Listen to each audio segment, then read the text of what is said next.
Salam sukacita untuk kita semua di mana saja berada. Tuhan memberkati.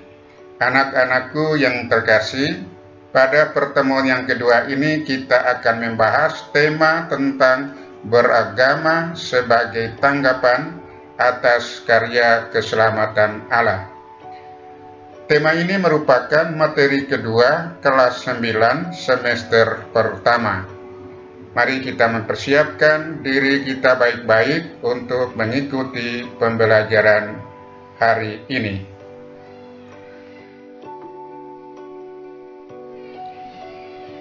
Melalui pembelajaran daring atau online, pada akhir pembelajaran, Anda diharapkan mampu menjelaskan makna hidup beragama. Yang kedua, Anda harus mampu menjelaskan hal-hal baik yang diperoleh jika manusia menghayati hidup beragama dengan baik dan benar.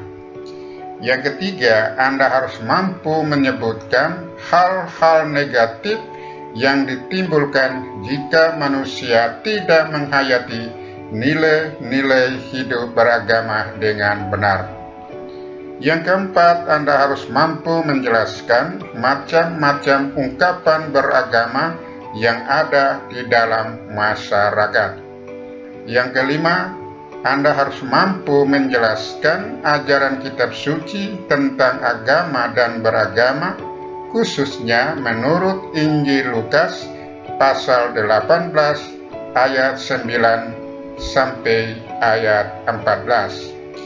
Yang keenam, Anda harus mampu membuat sebuah doa dengan tema permohonan kerukunan hidup beragama di Indonesia. Nah, bahan kajian yang akan kita bahas yaitu pertama, tempat-tempat ibadah orang beragama. Yang kedua, alasan orang memeluk agama. Yang ketiga, hidup beragama yang benar. Yang keempat, mendalami ajaran kitab suci tentang agama dan beragama yang diambil dari Injil Lukas pasal 18 ayat 9 sampai ayat 14. Anak-anakku yang terkasih di dalam nama Tuhan kita Yesus Kristus, mari kita mempersiapkan diri untuk membuka pelajaran kita ini dengan doa. Kita mempersiapkan batin kita untuk menyampaikan doa permohonan kita. Dalam nama Bapa dan Putra dan Roh Kudus. Amin. Ya Allah Bapa, pencipta semua umat manusia dan alam semesta, Engkau menghendaki semua umat manusia bahagia dalam rumah-Mu yang kudus. Sudilah Engkau membimbing semua putra-putrimu, meskipun dengan cara dan di tempat yang berbeda-beda. Bantulah kami untuk lebih memahami dan menghayati bahwa hidup agama kami adalah tanggapan atas karya keselamatan-Mu. Demi Kristus Tuhan dan pengantara kami, yang hidup dan berkuasa kini dan sepanjang segala masa. Amin. Atas nama Bapa dan Putra dan Roh Kudus. Amin. Anak-anakku yang terkasih, bahan kajian pertama yang kita bahas adalah macam-macam agama dan alasan manusia menganut agama. Agama adalah ajaran, sistem yang mengatur tata keimanan dan peribadatan kepada Tuhan Yang Maha Esa, serta tata kaidah yang berhubungan dengan pergaulan manusia dan manusia beserta lingkungannya. Agama adalah hubungan manusia dengan sesuatu kekuasaan yang lebih tinggi daripada dia, dari mana dia merasa tergantung dan berusaha mendekatinya. Sekarang kita akan membahas tentang bagaimana alasan orang hidup beragama atau alasan manusia beragama. Alasan manusia beragama antara lain: yang pertama, menemukan jawaban. Manusia sering menghadapi berbagai pertanyaan yang sulit dipecahkan oleh kemampuan akal budinya.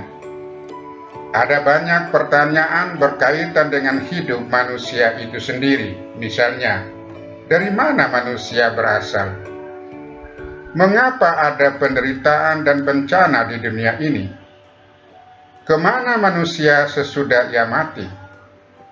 Atau untuk apa manusia itu hidup? Ada pula pertanyaan-pertanyaan tentang segala sesuatu yang dilihat atau yang dialaminya, seperti siapa yang mengatur gerak benda angkasa sehingga dapat berjalan pada porosnya dan tidak bertabrakan.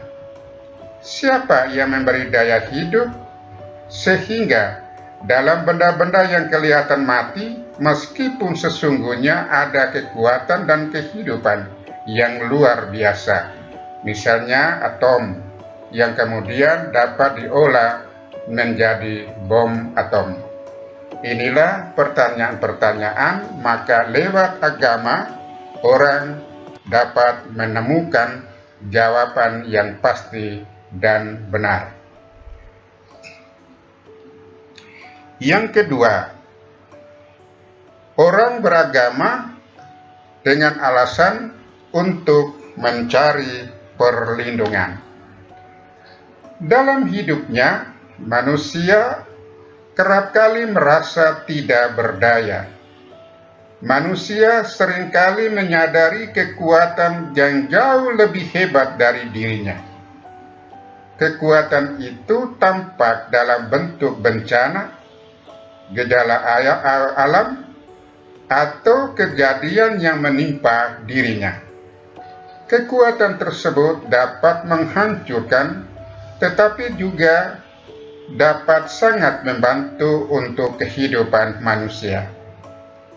Perasaan tidak berdaya itulah yang mendorong manusia untuk meminta perlindungan terhadap kekuatan lain yang lebih hebat itu. Dengan perlindungan kepada kekuatan itu, manusia juga merasakan keamanan atau menemukan rasa aman. Jadi, alasan yang kedua manusia beragama adalah mencari perlindungan dan memperoleh rasa aman. Yang ketiga adalah meneguhkan tata nilai. Dalam hidupnya, manusia harus berrelasi dengan sesama.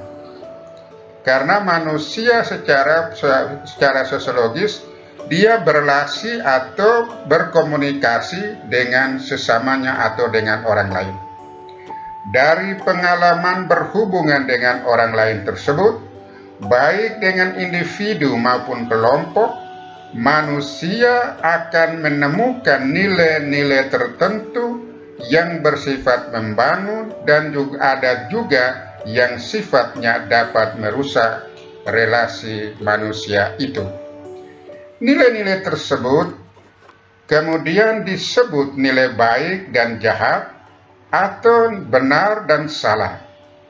Dari pengalaman itu pula, akhirnya manusia menghayati bahwa yang baik dan benar harus dilakukan, sedangkan yang jahat dan salah harus dihindarkan. Melalui agama yang dia anut, segala nilai yang baik dan benar itu dihayati sebagai yang dikehendaki Allah, sedangkan yang jahat dan salah dianggap berlawanan dengan kehendak Allah. Maka manusia dianggap benar atau manusia yang dianggap baik adalah mereka yang melakukan yang baik dan benar. Maka alasan yang keempat, orang beragama adalah untuk meneguhkan tata nilai. Alasan yang keempat, orang beragama atau manusia beragama adalah memuaskan kerinduan akan masa depan yang lebih baik.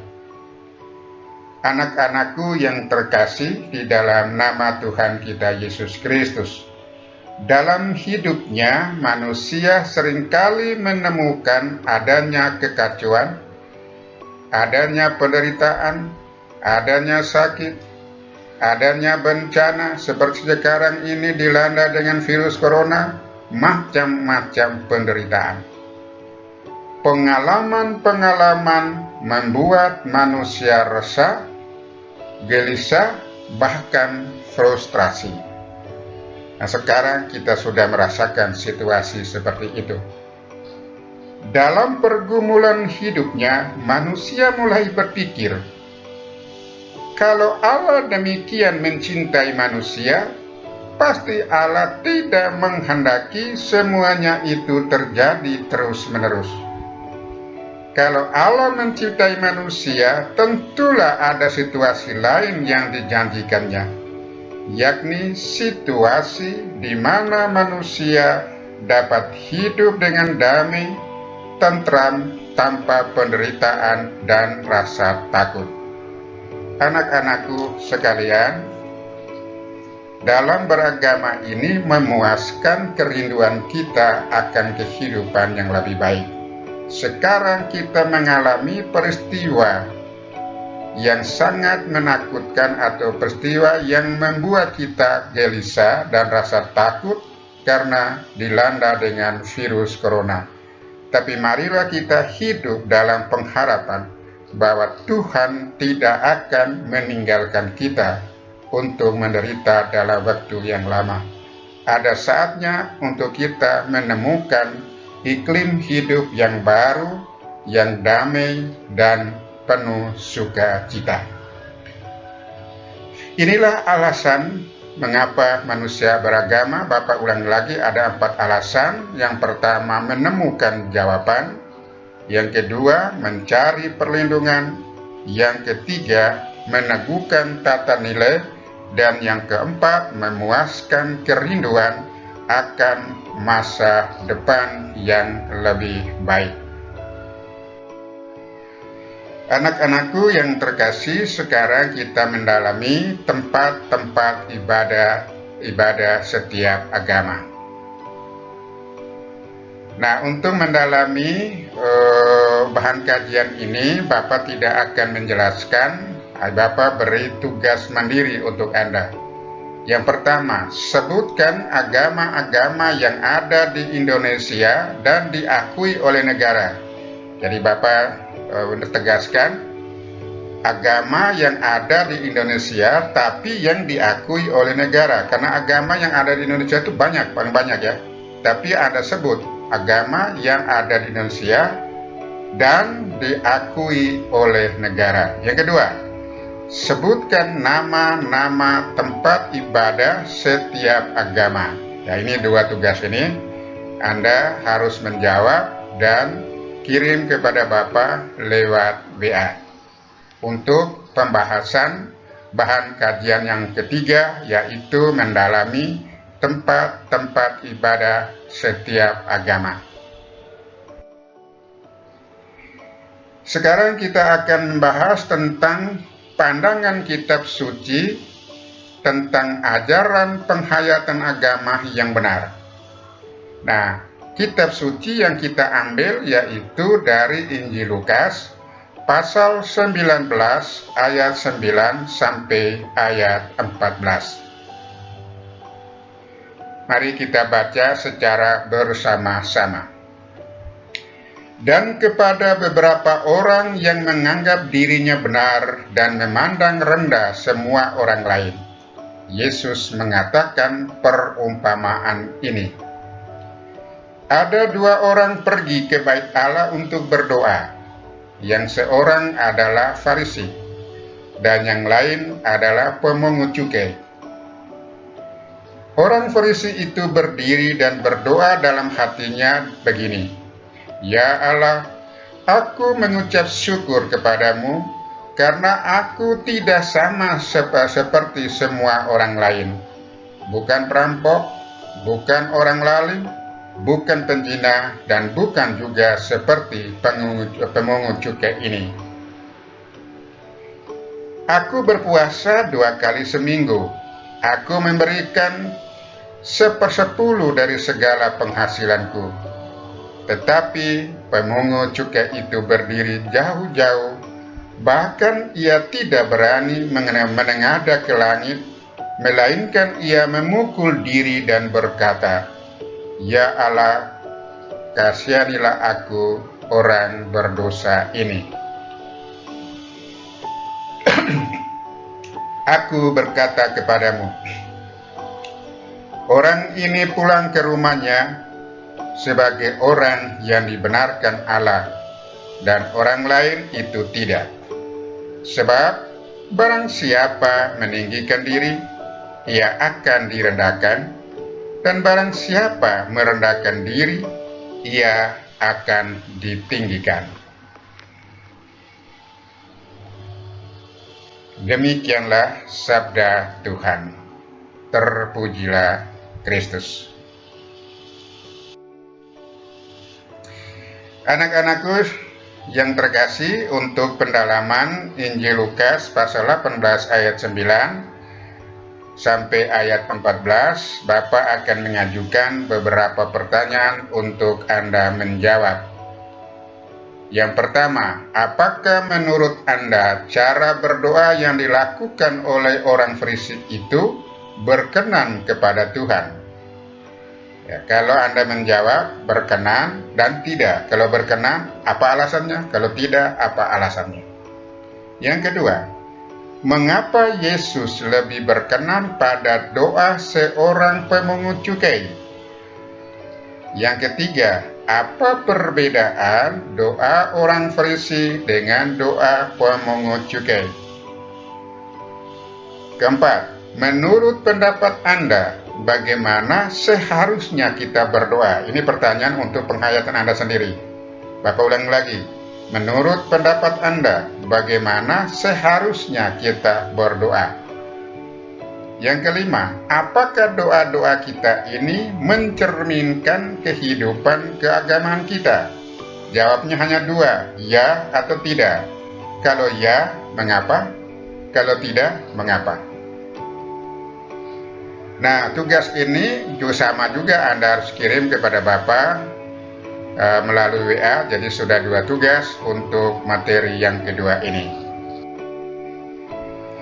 Anak-anakku sekalian, sekarang mari kita siap diri untuk masuk dalam suasana refleksi seluruh pembelajaran kita dari awal sampai yang terakhir ini. Kita sama-sama merefleksikan apa yang menjadi hal yang baik untuk hidup kita sebagai orang beriman.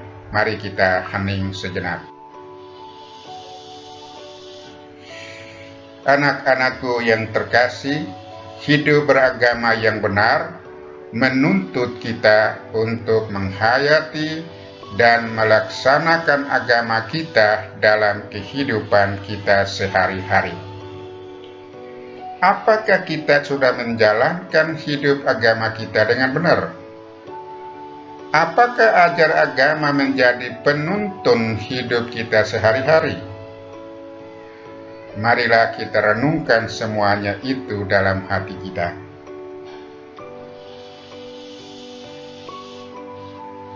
Kita menutup mata kita untuk merenungkan, menjawab pertanyaan-pertanyaan tadi. Silakan Anda merenungkan.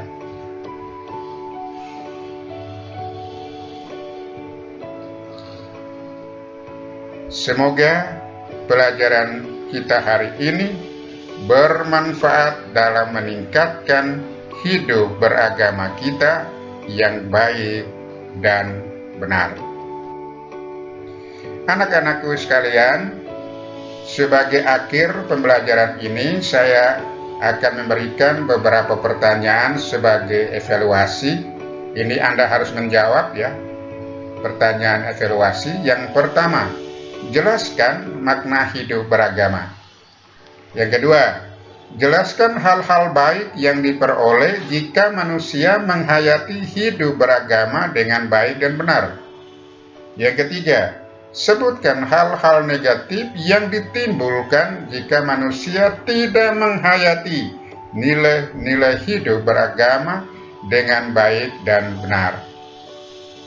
Yang keempat, jelaskan macam-macam ungkapan beragama yang ada di dalam masyarakat. Yang kelima, jelaskan ajaran gereja atau ajaran kitab suci tentang agama dan beragama, khususnya menurut Injil Lukas pasal 18 ayat 9 sampai ayat 14. Yang keenam, tulislah sebuah doa permohonan dengan tema, tuliskan sebuah doa dengan tema permohonan kerukunan hidup beragama di Indonesia. Jadi 6 pertanyaan evaluasi ini dengan 2 tugas tadi Anda kerjakan dan kirim kepada Bapak lewat WA. Anak-anakku sekalian, kiranya demikian pertemuan kita hari ini. Bapa mengucapkan salam sukacita Tuhan menyertai Anda semua di mana saja berada. Tuhan memberkati. Amin.